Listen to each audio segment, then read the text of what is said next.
O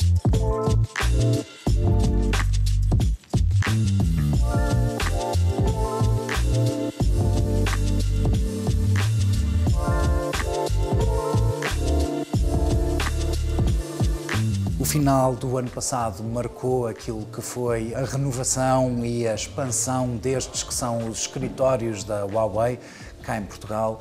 Esse investimento, o que é que reflete a nível de estratégia da marca? Acima de tudo, reflete, diria eu, uma confiança muito grande naquilo que é o futuro da Huawei em Portugal. Reflete também a continuidade de um trajeto que começou em 2004, quando na altura um pequeno escritório assinalou o início da atividade da Huawei em Portugal, e diria que o entusiasmo que todos nós temos acabou por se refletir aqui um bocadinho também naquilo que foi a forma como este escritório foi feito. Temos a sorte de ter uma das melhores vistas de Lisboa, provavelmente.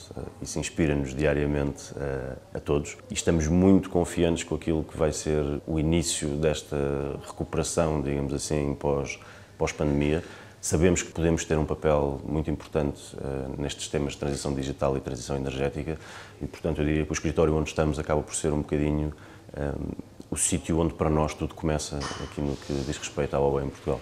Provavelmente também com os colaboradores a quererem vir desfrutar daquilo que foi este investimento da marca. Sim, sem dúvida. Eu acho que nós fomos todos para casa numa altura muito repentina, como aliás todos nós, com exceção das nossas equipas da área dos serviços que continuaram na rua e na primeira linha, diria eu, a dar apoio aos operadores e às redes de telecomunicações para que todos pudéssemos continuar a trabalhar em casa.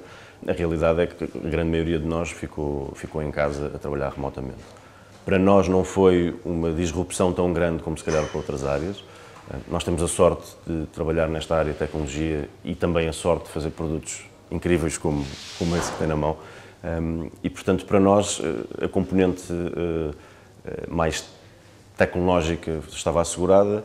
Foi uma questão de, se calhar, nos habituarmos a não estar juntos todos os dias, a não ter as conversas ao pé da máquina de café, mas estamos ansiosos, como é óbvio, para poder voltar a estar juntos e acreditamos e temos muita esperança que isso vai acontecer em breve. Muitas pessoas podem ter a noção que a Huawei é mais uma empresa que desenvolve smartphones ou tablets ou computadores portáteis, wearables, mas a verdade é que as áreas de negócio da Huawei são muito mais vastas. Que áreas são essas e qual é que é o ADN que está por trás da Huawei? O ADN da Huawei, eu diria que há algo que nos distingue e que distingue a empresa, e eu quando cheguei lembro-me de fazer essa pergunta, que é qual será o aspecto mais que nos define melhor enquanto empresa e enquanto marca, e a primeira resposta na altura que me deram foi a obsessão com os clientes. As áreas de negócio, e é verdade que a área do consumo, como referiu, se calhar é a área mais visível, ou tornou-se a área mais visível da empresa. No entanto, em 2004, quando a Huawei começa em Portugal, começa pela área das infraestruturas de comunicações. A gênese da empresa, até em termos globais, há 30 anos mais ou menos, começou por aí. E, portanto, essa dimensão das redes de comunicações continua a ser parte integrante daquilo que é a empresa. A área do consumo, a área mais visível também, com mais notoriedade. Depois temos o segmento empresarial, onde aí o que nós fazemos é ajudar empresas e entidades do setor público e do setor privado nos seus processos de transformação digital. E temos em Portugal também, desde o ano passado, a área da energia solar, que é uma área na qual acreditamos muito e onde acreditamos também que podemos trazer inovação para o país e contribuir para o processo de transição energética que temos em curso. A marca nasce na China em 1987, é hoje um player incontornável em tecnologias de informação e comunicação. Ela faz parte de inúmeros rankings como o Fortune, o Global 500 da Fortune, o Best Global Brands da Interbrand, o Global 500 também da Brand Finance. A empresa, como dizíamos, está em mais de 170 países e regiões. A que é que se deve esta evolução tão rápida e tão grande da empresa? Eu diria que o facto de nós sermos provavelmente uma das empresas mais inovadoras do mundo, o facto de todos os anos, em termos globais, a empresa se comprometer a reinvestir 10 a 15% do volume global de negócios em investigação e desenvolvimento. Um investimento desta magnitude, como é óbvio, tem que ter resultados, especialmente quando é feito de uma forma contínua. Ou seja, nós se calhar hoje a empresa está a levar aos seus clientes hoje soluções tecnológicas inovadoras que começaram a ser pensadas se calhar há 10 anos e que são o resultado, se calhar, em alguns casos, de décadas de investigação. Nós hoje estamos a falar em tecnologias e tendências e, se calhar, quando eu falo com os meus colegas de investigação e desenvolvimento, percebo que eles já estão a pensar 10, 20 anos aqui à frente. E, portanto, 10 a 15% do volume de negócios numa empresa que, em termos globais, tem um revenue na casa dos 130 mil milhões de dólares, ou seja, a escala da inovação é tremenda.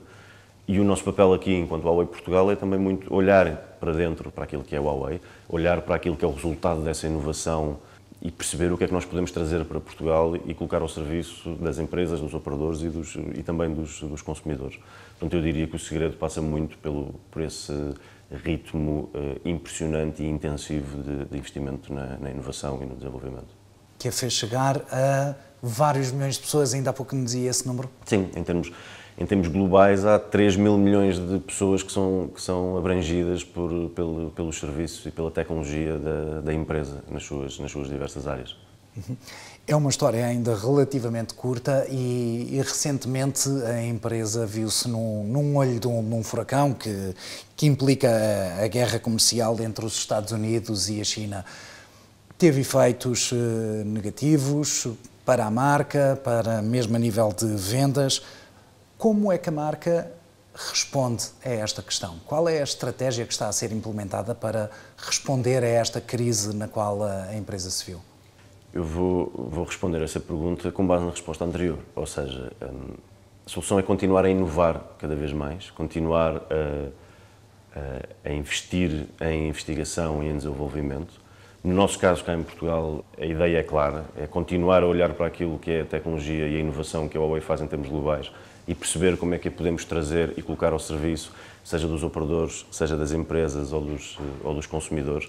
E, portanto, o caminho faz para a frente. Nós somos uma empresa privada que investe continuamente em investigação e desenvolvimento e esse caminho não vai mudar, independentemente daquilo que possa ser algum ruído. Vamos continuar sempre a comunicar com base em factos. Os factos são, por definição, verificáveis, não são subjetivos. Essa verificação assenta em critérios, em standards que são definidos de uma forma clara e aceites e, portanto, a partir daí o caminho faz para a frente. Nós cá em Portugal continuamos muito entusiasmados com isto, que é um novo ciclo que está a começar agora no pós-pandemia. Estamos muito entusiasmados pelo papel que podemos ter na transição digital e também na transição ambiental. E, portanto, vamos continuar a investir continuamente, vamos continuar a contratar engenheiros portugueses e vamos continuar a olhar em frente. Na área, por exemplo, do mobile, e já vamos falar da área também empresarial, mas na área do mobile tem-se registado quebras naquilo que são as vendas. Acredita que há aqui uma relação com toda essa questão da guerra comercial?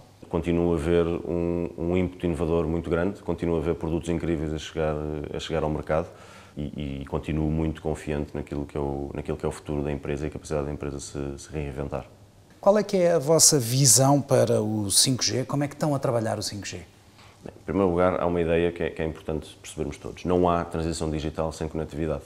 Ou seja, nós, e acabámos de assistir agora nesta parte da pandemia, ao longo deste processo percebemos que numa altura em que não podemos estar juntos era importante estar ligados. Eu acredito que na economia digital do século XXI o conceito de periferia não vai ser impactado ou não vai ser moldado pela geografia, mas sim pelo grau de integração de uma região nas redes globais de comunicação. E aí as redes de quinta geração podem ter um papel fundamental, por exemplo, na redução das assimetrias territoriais. Nós somos um país pequeno, mas que se assegurarmos e se pensarmos na conectividade de uma forma mais transversal, podemos de repente reduzir assimetrias por exemplo, entre litoral e interior. Podemos de repente fazer com que cidades ou lugares que estão em zonas mais remotas, de repente ganham uma nova centralidade. E podemos fazer até com que Portugal, enquanto um país, ganhe uma nova centralidade no mundo, porque passa a fazer parte das redes globais de comunicações. E que mantém, acima de tudo, este ímpeto e que continua alinhado com aquilo que são as melhores práticas e com as tecnologias mais inovadoras. Tem sido assim ao longo dos últimos anos. O país deu uma resposta incrível agora durante o período da pandemia e acho que aqui é merecido uma palavra de reconhecimento àquilo que foi o trabalho dos operadores. E as redes de quinta geração estão a chegar e, como é óbvio, acreditamos e esperamos que Portugal possa continuar alinhado com aquilo que são as tecnologias mais inovadoras e que possa continuar a ter acesso à melhor tecnologia e a tomar decisões com base em factos. Nós vamos estar a orientar mais o 5G para aquilo que é a área empresarial?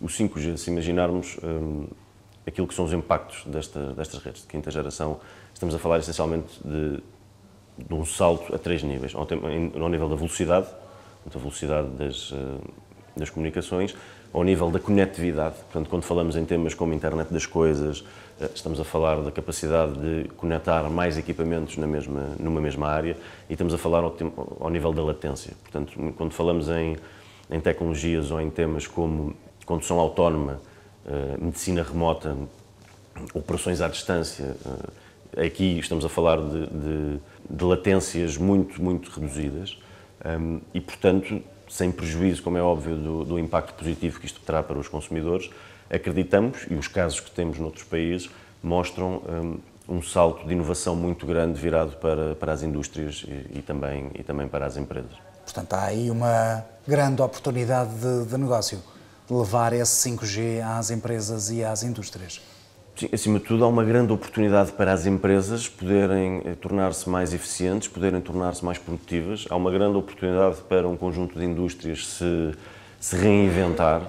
Se nós imaginarmos que podemos ter uma fábrica onde não existem cabos, imaginamos que uma série de indústrias vai passar por um processo até não só de inovação, mas também de alguma disrupção.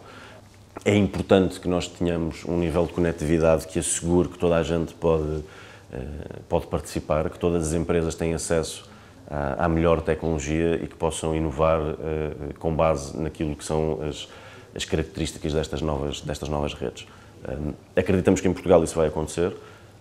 Temos um projeto em Aveiro com a Universidade de Aveiro e Instituto de Telecomunicações, onde nós estamos a desenvolver um laboratório e a criar uma rede 5G de última geração, precisamente para potenciar essa experimentação. Estamos envolvidos em alguns projetos de investigação em Portugal que aplicam, ou de exploração, digamos assim, do potencial das redes de quinta geração na indústria. Queremos muito também que Portugal possa continuar, ou que possa ter inovação feita a partir de Portugal e que possa ter impactos, se calhar, até para além do país. O facto de alguns países terem tomado posições severas face ao 5G da Huawei, como os Estados Unidos, Inglaterra, fez-vos alterar aquilo que é a estratégia do 5G para Portugal? De novo, a estratégia é clara e as decisões são dos clientes. Portanto, os clientes são soberanos. No limite, os enquadramentos e as regras que existem em cada país são para ser cumpridas. De novo, a confiança, e nós falou no tema da confiança, a confiança constrói-se com base em factos. Os factos não são subjetivos, são verificáveis por definição, são verificáveis com base em standards. Os standards são definidos claramente. Há um track record de 30 anos de atividade, mais de 20 anos na Europa, que fala por si.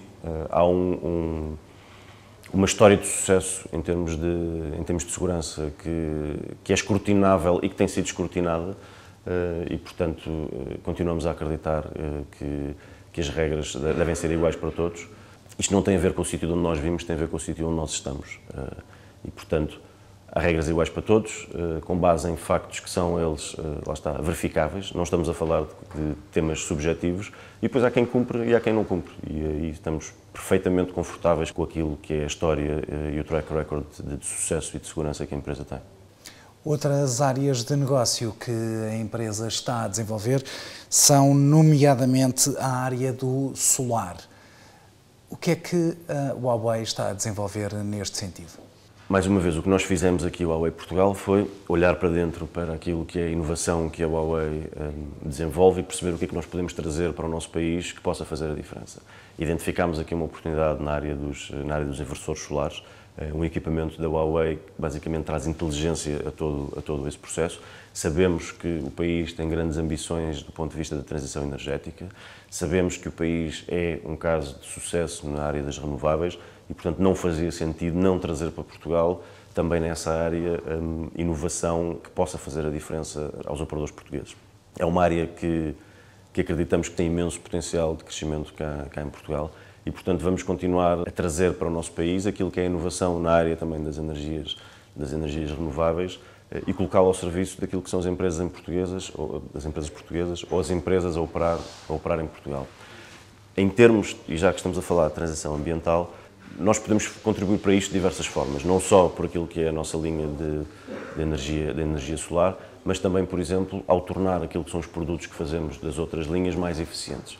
Ou seja, se nós, e temos-lo feito, conseguirmos que os produtos que colocamos no mercado sejam mais eficientes do ponto de vista de consumo energético, por exemplo, estamos a ajudar os nossos clientes e os operadores também neste processo de transformação ou de transição energética. E, portanto, o tema da transição, o green topic, digamos assim, que está muito na hora do dia, numa empresa como a nossa, é feita de diversas formas. O solar é claramente uma área muito visível, mas há outras e também aí temos um track record que é fascinante.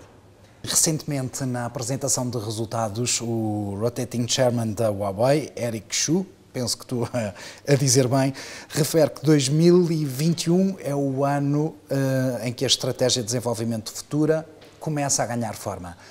Que estratégia de desenvolvimento futura é essa? Ou seja, para onde a Huawei quer ir e, nesta visão global, de que forma é que poderá tocar este mercado local que é o português? Numa empresa que está presente em 170 países e regiões, nós somos um país com 10, 11 milhões de pessoas. Nós, no entanto, temos, diria eu, uma influência, um grau de visibilidade que se calhar é desproporcional no bom sentido àquilo que é o peso, se calhar, do mercado. Nós temos feito uma série de parcerias a nível local que têm ganho visibilidade internacional. Nós temos alguns colaboradores portugueses que têm usufruído de oportunidades de carreira noutros países e o nosso papel cá em Portugal vai sempre continuar a ser o de olhar para aquilo que é o caminho que a empresa está a traçar em termos globais e trazer para cá aquelas que são as inovações que temos ao nosso dispor. E que caminho é esse para onde a Huawei quer ir a nível global? Há uma visão de contribuir para um mundo cada vez mais inteligente e cada vez mais conectado. Ou seja, nós sabemos que aquilo que fazemos, e por exemplo, outra vez no caso em Portugal, está muito alinhado com aquilo que são as ambições de transição digital, de transição energética do país.